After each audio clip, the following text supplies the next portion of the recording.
নমস্কার দর্শক বন্ধুরা, শুরু করছি বৈদিক পদ্ধতিতে যোগফল নির্ণয়। সাধারণ পদ্ধতিতে যোগফল নির্ণয় করতে আমরা প্রত্যেকেই জানি, কিন্তু বৈদিক পদ্ধতিতে সকলের হয়তো জানা নেই, সামান্য তফাৎ রয়েছে। যদি আগ্রহ থাকে তবে দেখতে পারেন। আমি দুটি যোগ অঙ্কের ফিগার এখানে লিখে নিয়েছি। যে কোনো সংখ্যা লেখা যেতে পারে, যে কোনো সংখ্যা যত বড়ই হোক না কেন, 4 অঙ্ক 5 অঙ্ক 6 অঙ্ক। আমি 4 অঙ্কের 3 সারি লিখেছি, এখানে 4 অঙ্কের 4 সারি লিখেছি, যা খুশি লেখা যেতে পারে। চলে আসছি বৈদিক পদ্ধতিতে যোগফল নির্ণয়। আমাদের যে পদ্ধতি, আমরা কি করি, 5 আর 6 11 আর সাথে 8 5 আর 6 11 আর সাথে 18, 18 8 হাতে 1 এখানে চলে আসে। টোটাল যা যোগফল হচ্ছে ক্যারি করে করে এগিয়ে যেতে হয়। কিন্তু বৈদিক পদ্ধতিতে যখনই আমরা কমপক্ষে 1 দশক পেয়ে যাব, কমপক্ষে আর এগিয়ে যাব না, সেখানে একটু থেমে যাব। দেখা যাক বিষয়টি কি রয়েছে। 5 আর 6 11, 11 পেয়েছি, 1 দশক কমপক্ষে পেয়ে গেছি, 1 দশক 1 একক।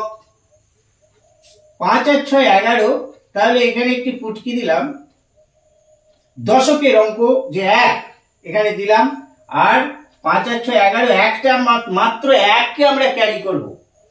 এখানে 1 পাঠিয়ে দিয়েছি, 1 কে ক্যারি করব। 1 আর সাথে 8,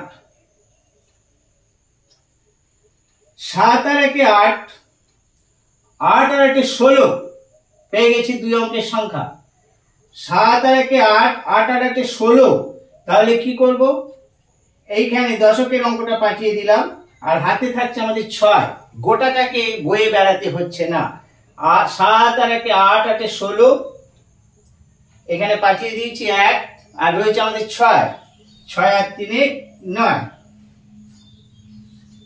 6 আর 1 7 আর 5 12, 2 অঙ্ক পেয়ে গেছি, আর এগোবো না। 6 আর 1 7 আর 5 12, এখানে দশকের অঙ্কটা পাঠিয়ে দিলাম, একটাকে হাতে 2 আছে, 6 আর 2 8,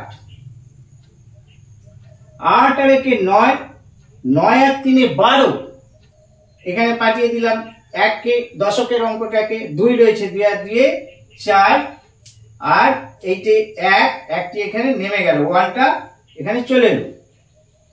এই হচ্ছে বৈদিক পদ্ধতি। টোটাল যোগফলটাকে এগিয়ে নিয়ে যেতে হচ্ছে না।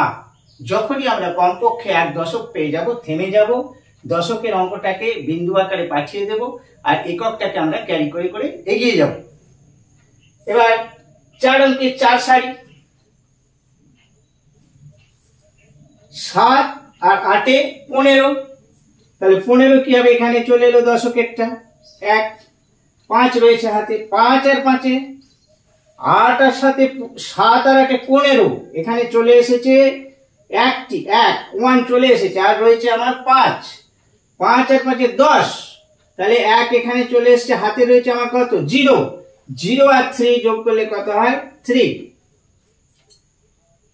এমন কিছু শক্ত নয়, আর সাধারণ পদ্ধতির চেয়ে ডিফারেন্স এমন কিছু নয়, সামান্য। সাধারণ পদ্ধতিতে আমরা টোটাল যোগফলটাকে ক্যারি করে করে এগিয়ে যাচ্ছিলাম। এক্ষেত্রে যেই কমপক্ষে 1 দশক পেয়ে যাব, বা 2 অঙ্কের কোন সংখ্যা পেয়ে যাব, সাথে সাথে দশকের মানটি বাঁদিকে শিফট করে দেব। এই হচ্ছে তফাৎ।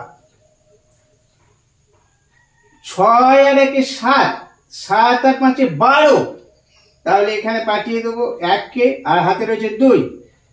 2 আর 1 3, 3 আর 8 11, এখানে পাঠিয়ে দিলাম দশকের অঙ্কটিকে, হাতে 1, 4 আর 1 5। 8 আর 1 9, 9 আর 3 12, এখানে চলে এলো একটি বিন্দু, আর আমার 2 রয়েছে, 2 আর 1 3, 3 আর সাথে 10, এখানে চলে এলো দশকের মান কি, হাতে 0, 0 আর 2 যোগ করলে 2। 7 আর 1 8, 8 আর 6 14, 14, 2 অঙ্ক পেয়ে গেছি, 14, তাহলে 1 এখানে চলে এলো, 4 আছে, 4 1 5, 5 আর 4 9, 9 আর 3 12, তাহলে কত হবে, 12 2 এখানে চলে এসেছে, 1 এখানে চলে এসেছে, তাহলে 1 আর 1 কত 2, 8 আর 7 15, 15 5 20, 20 আর 3 23। এইভাবে টোটাল সংখ্যাটাকে যোগফলটাকে আমাদের ক্যারি করতে হচ্ছে না, যেই আমরা 2 অঙ্কের সংখ্যা পেয়ে যাচ্ছি দশকের মানটাকে বিন্দু আকারে আগের সংখ্যার সাথে আগের সংখ্যার মাথায় শিফট করে দিচ্ছি বিন্দু আকারে। এইভাবে চলছে। অবশ্যই ডিফারেন্স একটু রয়েছে, মজাও রয়েছে। এই ছিল বৈদিক পদ্ধতিতে যোগফল নির্ণয়। যে কোনো সংখ্যা লেখা যাক না কেন, যত বড়ই ফিগার থাক না কেন, আমরা বৈদিক পদ্ধতিতে যোগফল নির্ণয় করতে পারবো। আবার আসছি খুব শীঘ্র পরবর্তী কোনো গণিত বিষয় নিয়ে।